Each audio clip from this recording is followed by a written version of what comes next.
Iinom ako pag gusto ko mag-inom.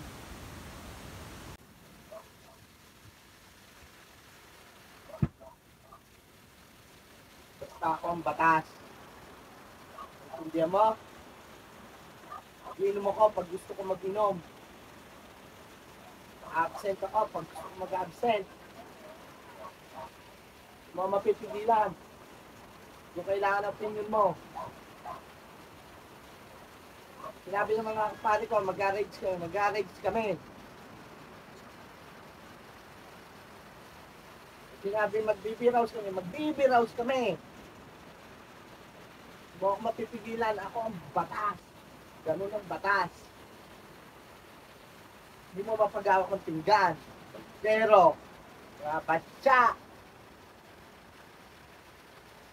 Kasi nga, ako ang batas. Ano ba sinasabi mo? Naririndi na ako. Hindi. Tinetesting ko lang naman yung sinabi ni pare. Kay Maren. Ilabas mo na itong pinagkainan. Hindi naman mabiro, masyado kang seryoso. Nagtatry lang naman ako. Malay mo, mubra.